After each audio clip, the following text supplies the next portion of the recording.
მე-16 საუკუნის შუა პერიოდში ფლორენციის ჰერცოგს კოზიმო დე მედიჩის და მის მეუღლეს ელეონორა ტოლედოს ჰყავდათ 11 შვილი, რომელთაგან 4 ქალიშვილი იყო. კოზიმოს ჰყავდა სხვა ქალიშვილებიც და ასევე ქალები, რომლებიც მის მფარველობაში იყვნენ, მაგრამ თითქმის არც ერთი მათგანი არ გადაურჩა მას. თითოეული ახალგაზრდობაში ან ტრაგიკულ გარემოებებში გარდაიცვალა. მომიერთდით, როცა უიქსი მოგვითხრობს ტრაგიკული მედიჩის გოგონების ამბავს. სანამ მედიჩის გოგონების ამბავს ჩაუღრმავდებით, უნდა გადავხედოთ კოზიმო დე მედიჩის და იმ სახელგატეხილი ოჯახის წარსულს, საიდანაც ის მოდიოდა. კოზიმო დაიბადა 1519 წლის ივნისში ფლორენციაში, მაგრამ ძირითადად გაიზარდა ოჯახური მიწებზე, მუჯელოს ველზე. ის ეკუთვნოდა დინასტიას, რომელმაც ძალაუფლება სულ ახლახან დაიბრუნა. მედიჩები ფლორენციიდან გააძევეს 1484 წელს და 10 წლეულების განმავლობაში, როდესაც ისინი ფაქტობრივად მართავდნენ რესპუბლიკას კულისებიდან თავიანთი სიმდიდრით, მფარველობითა და საბანკო იმპერიით. მაგრამ 1510-იანი წლების დასაწყისში იტალიის ომების პოლიტიკური ცვლილებებისა და მერყეობის შედეგად მათ მოახერხეს ძალაუფლების დაბრუნება.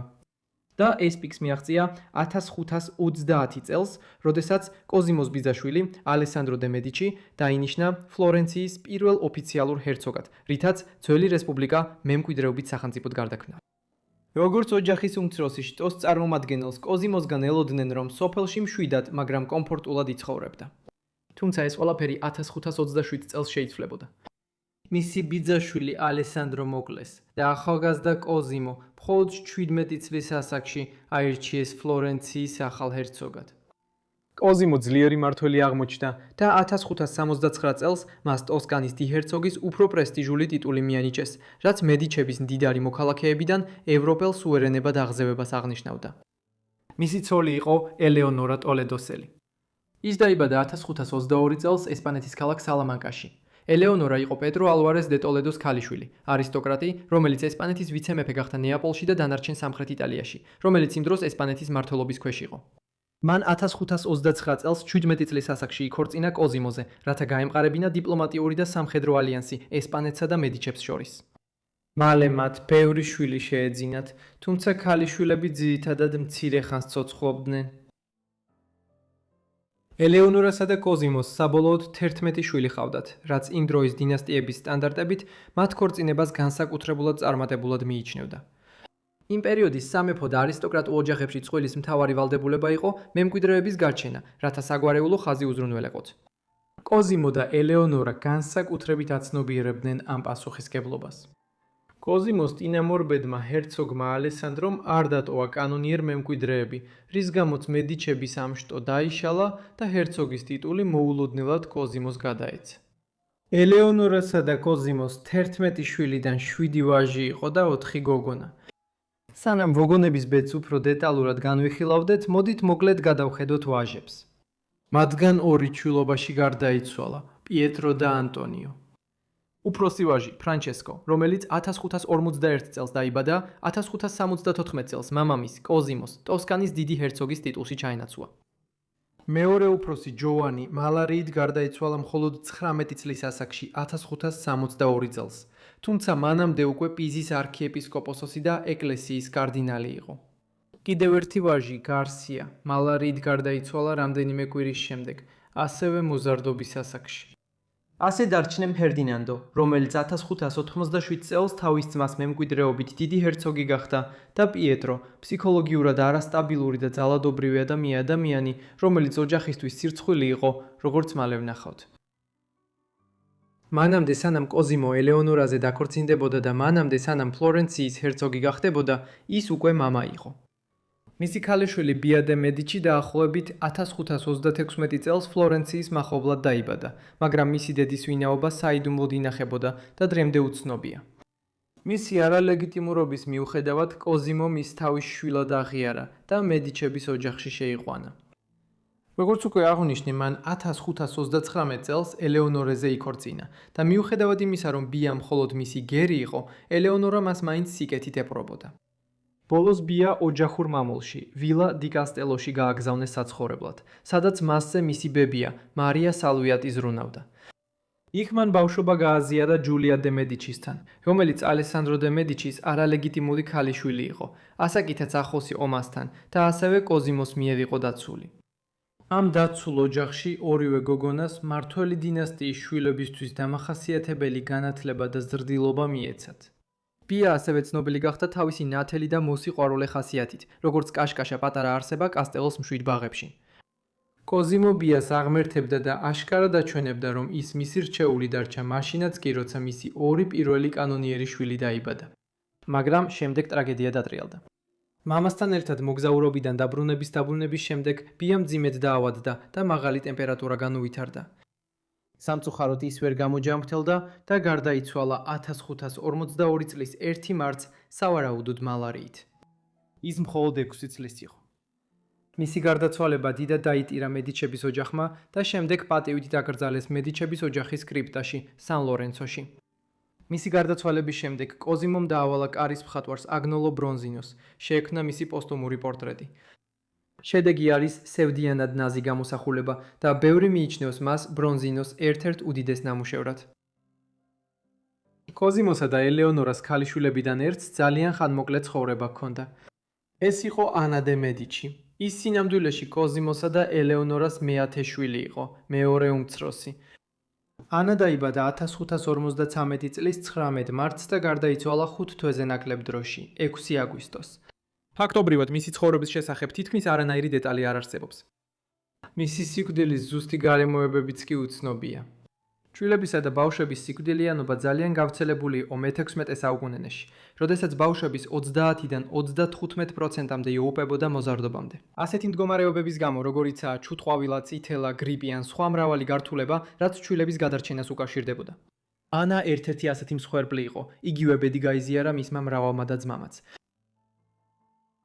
დანარჩენი ტრაგიკული მედიჩის გოგონები ანასა და ბეაზე ბევრად დიდხანს იცოცხლეს, თუმცა არც ერთმა მათგანმა მიაღწია სიბერეს.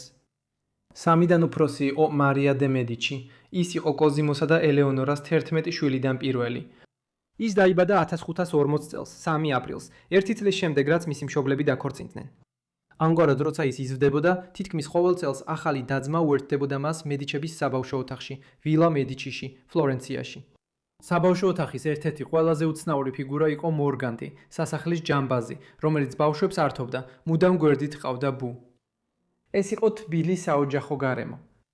კოზიმო და ელეონორა ყველა წყაროს მიხედვით ნამდვილად უყვარდათ თავიანთი შვილები და დიდ ყურადღებას უთმობდნენ მათ აღზრდას, რაც ყველა სამეფო და არისტოკრატიულ ოჯახზე ადრეული ახალი დროის ევროპაში ვერ ითქმის.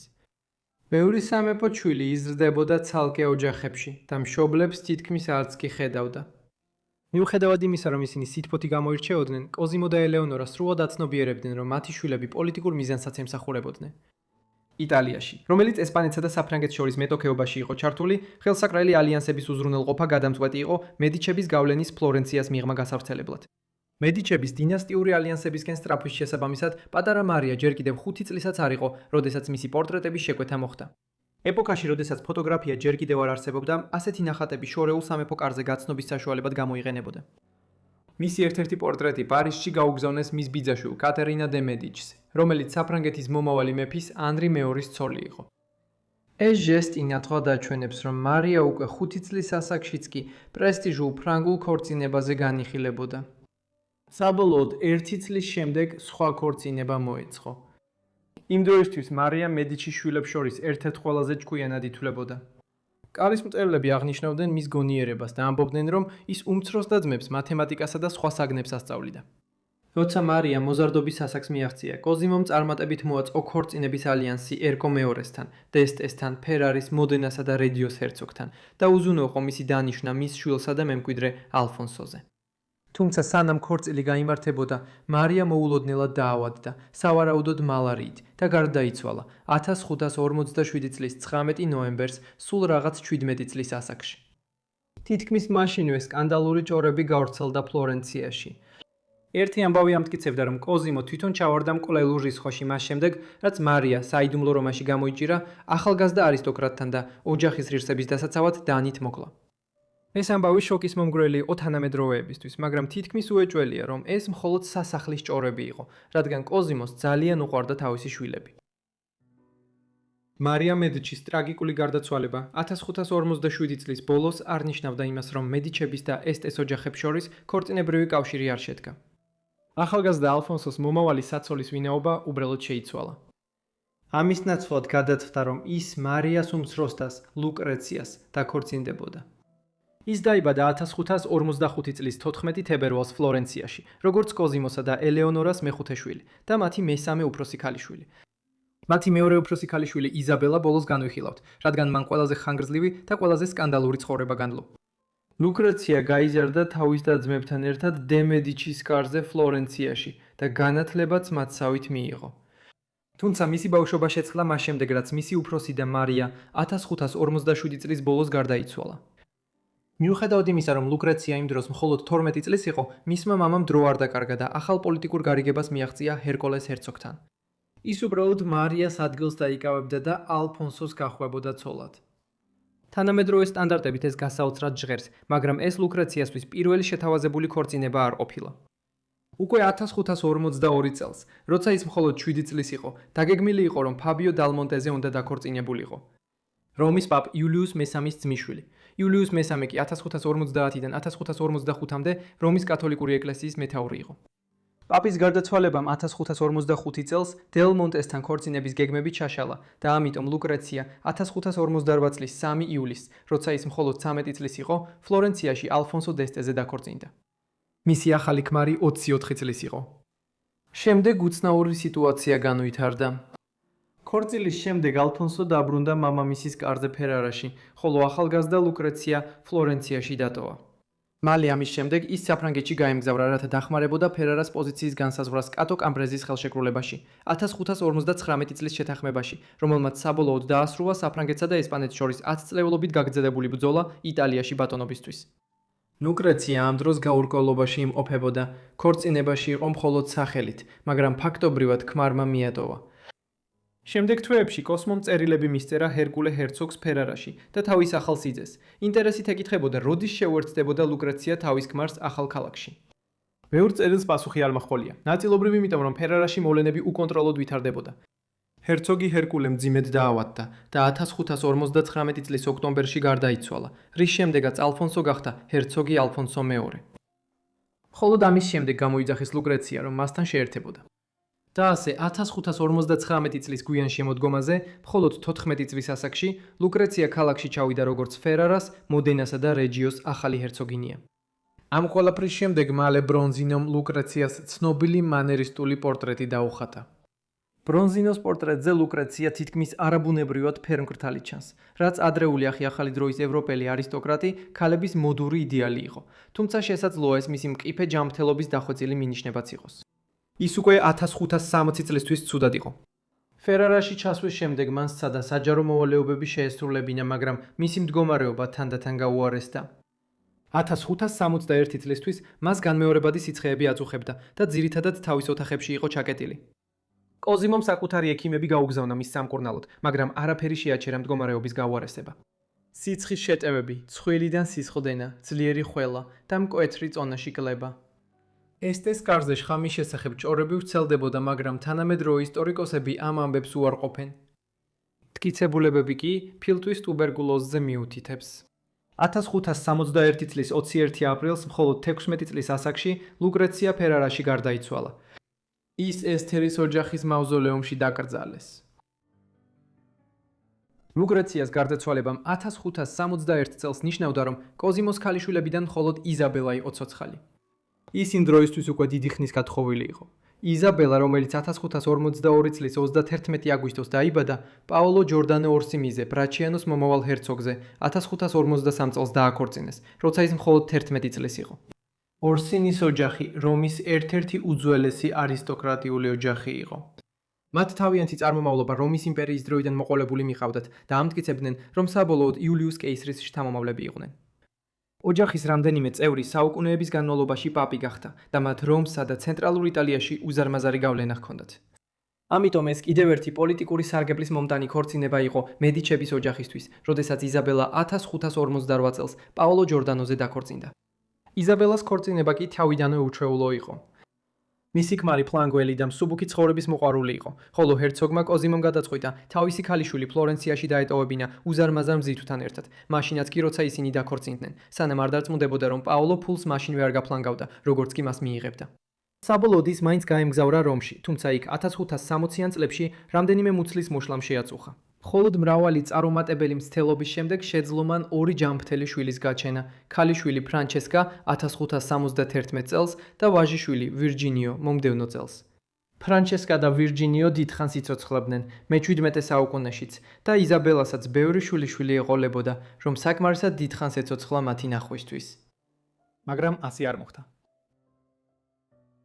ამ დროისთვის დიდი ჰერცოგი კოზიმო ფსათხიმა ბევრი გულსატკენი დანაკარგი გადაიტანა. მიუხედავად იმისა, რომ იზაბელა მისი ერთადერთი გადარჩენილი ქალიშვილი იყო, მას ჰყავდა ახალგაზრდა მეურვეობის ქვეშ მყოფი გოგონა, ელეონორა დი გარცია დი ტოლედო, რომელიც 1553 წელს დაიბადა მისი დაცვის ქვეშ. ელეონორა სინამდვილეში მისი ძმისშვილი იყო ქორწინებით. მისი დედა მაშინ გარდაიცვალა, როცა ის ძალიან პატარა იყო და მამა ხშირად არესტრებოდა. მისი დეიდა ელეონორა ტოლედოელი, კოზიმოს ცოლი, თავისთან აიყვანა და მედიჩების კარზე საკუთარი შვილის მსგავსად გაზარდა. თუმცა 1562 წელს ტრაგედია კვლავ დატრიალდა. კოზიმოს ცოლი ელეონორა მალარიით გარდაიცვალა 40 წლის ასაკში, ასევე მათი ორი ვაჟი ჯოვანი და გარსია. ამ დანაკარგმა ახალგაზრდა ელეონორა რთულ მდგომარეობაში დატოვა, მაგრამ დეიდის გარდაცვალების შემდეგაც კი მას ფლორენციის კარზე სითბოთი და კეთილგანწყობით ექცეოდნენ. 1561 წლის აპრილში კოზიმომ მისი ქორწინება თავის ვაჟ პიეტროზე მოაწყო, რითაც ელეონორა ერთდროულად მისი აღსაზრდელი და მომავალი ჟდალი გახდა. წყვილი ბიძაშვილები იყვნენ და ერთად გაიზარდნენ. კოზიმო კი იმედოვნებდა, რომ მათი სიახლოვე და საერთო აღზრდა ჰარმონიულ ქორწინებას უზრუნველყოფდა. მაგრამ როგორც მალე ვნახავთ, ის სერიოზულად ცდებოდა. ელეონორა ტოლედოს გარდაცვალების შემდეგ კოზიმომ საყვარელი გაიჩინა, ელეონორა დელია ალბიცი, რომელთანაც ორი შვილი ჰყავდა, ქალიშვილი, რომელიც ნათლობის წინ გარდაიცვალა და ვაჟი ჯოვანი, რომელსაც მოგვიანებით ლეგიტიმაცია მიანიჭა. ჯოვანი მოგვიანებით მედიჩების სამსახურში ცნობილი სამხედრო სარდალი და დიპლომატი გახდა. კოზიმომ მოგვიანებით ურთიერთობა დაამყარა კამილა მარტელთან და 1568 წელს მათ ქალიშვილი ვირჯინია შეეძინათ. 1586 წელს ვირჯინია ცოლად გაჰყვა ჩეზარე დესტეს, მოდენასა და რეჯიოს ჰერცოგს და მათ ერთად 10 შვილი ჰყავდათ, 6 ვაჟი და 4 ქალიშვილი. თუმცა დროის განმავლობაში ვირჯინიამ მძიმე ფსიქიკური დაავადების ნიშნების გამოვლენა დაიწყო.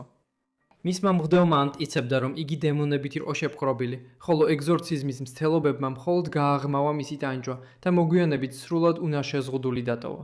ის გარდაიცვალა მოდენაში 1615 წლის 15 იანვარს 46 წლის ასაკში. მისი ტრაგიკული დაღმასვლის მიუხედავად, ვირჯინია იყო კოზიმოს ერთადერთი ქალიშვილი, რომელმაც 40 წელს გადააჭარბა. კოზიმო თავად გარდაიცვალა 1564 წლის აპრილში და მას მემკვიდრეობით შვილმა ფრანჩესკომ ჩაანაცვლა. მემკვიდრეობამ კი მალე უბედურება მოუტანა როგორც მის ქალიშვილ იზაბელას, ასევე მის აღსაზრდელს ელეონორე დი გარცია დი ტოლედოს. 1576 წელს იზაბელა და ელეონორა ძალადობრივი სიკვდილით დაიღუპნენ. ფრანჩესკომ ჩუმად დაუჭირა მხარი მედიჩის ქალებს შორის სავარაუდო ღალატის გამო განხორციელებულ სასტიკ ანგარიშწორებებს. ეს მოიცავდა იზაბელას ფსიქიკურად არასტაბილურ ძმას, პიეტროს. პიეტრო იყო მოშლილი ახალგაზრდა, რომლის ფსიქოლოგიური მდგომარეობაც ბავშვობიდანვე ცნობილია, რომ ყიფე იყო. ის ხშირად ძალადობდა, ჰყავდა მრავალი საყვარელი და ამბობდნენ, რომ ელეონორასაც ფიზიკურად ცუდად ექცეოდა. შემდეგ 1576 წლის 10 ივლისს ელეონორა გარდაცვლილი იპოვეს. მალე გავრცელდა ამბავი, რომ შესაძლოა გულის შეტევა ყოფილიყო, რაც ნაკლებად სავარაუდოა ჯანმრთელი 33 წლის ქალისთვის. რეალურად პიეტრომ საკუთარი ცოლი ძაღლის საღურით საყელურით დაახჩო. 6 დღის შემდეგ იზაბელაც ქმარმა დაახჩო. ეს მოხდა მედიჩების ოჯახის ერთ-ერთ სანადირო ლოჟაში, ფლორენციის გარეუბანში. პაოლო იცოდა, რომ იზაბელას რომანი ჰქონდა მის ერთ-ერთ ბიძაშვილთან, ტროლო ორსინთან. იზაბელა და ტროლო 12 წლის განმავლობაში საყვარლები იყვნენ. მათი ურთიერთობა ჯერ კიდევ 1564 წელს დაიწყო, როდესაც იზაბელამ კიდევ ერთი შვილის ორსულობის დროს დაკარგვის შემდეგ ნუგეში ტროლოსთან რომანში ჰპოვა. როგორც ჩანს, პაოლოს გადაწყვეტილება მოეკლა თავისი ცოლი, სავარაუდოდ თავისი მაზლის, დიდი ჰერცოგი ფრანჩესკო დე მედიჩის მხარდაჭერით, იმით იყო განპირობებული, რომ რომანი უკვე ზედმეტად საჯარო გახდა და ვეღარ ითმენდნენ. ამგვარად მედიჩების უკანასკნელი ქალი საკუთარი ქმრის მიერ, საკუთარი ძმის თანხმობით 33 წლის ასაკში მოკლეს, როგორც შურისძიება იმისთვის, რომ მან ძმამ რუშობით შეარცხვინა. ეს იყო შოკის მომგვრელი დასასრული, რომელიც ნათლად აჩვენებს თუ როგორ ექცეოდნენ მედიჩების ქალებს. ჯერ პოლიტიკურ პაიკებად იყენებდნენ ქორწინების ალიანსებისთვის, შემდეგ კი ძალადობრივად ანადგურებდნენ. შთამბეჭ დავის შეხსენებაა იმისა, თუ რამდენად სასტიკი შეიძლებოდა ყოფილიყო ცხოვრება, თუნდაც არისტოკრატი ქალებისთვის, ადრეული თანამედროვე ევროპის ეპოქაში. დიდი მადლობა ყველას, რომ უყურეთ ამ ვიდეოს ამ ტრაგიკულ მედიჩის გოგონებზე. იმედი მაქვს თქვენთვის საინტერესო იყო. თუ გსურთ მეტი მსგავსი ვიდეო, მომწერეთ ქვემოთ კომენტარებში და ასევე მაქვს ცალკე ვიდეოებიც ბია დე მედიჩიზე, ჯულია დე მედიჩიზე და ელეონორა დი გარსია დი ტოლედოზე, ასე რომ თუ მათი სრული ცხოვრება გაინტერესებთ, აუცილებლად ნახეთ ეს ვიდეოებიც ქვემოთ. იმედი მაქვს, რომ გამოწერილი გაქვთ არხი და ჩართული გაქვთ შეტყობინებები, რომ ჩემი ყველა ვიდეო მაშინვე მიიღოთ როგორც კი ავტვირთავ. ასე რომ ეს იყო ყველაფერი ჩემგან და შევხვდებით შემდეგ დავიწყებული ცხოვრებების ვიდეოში. გმადლობთ.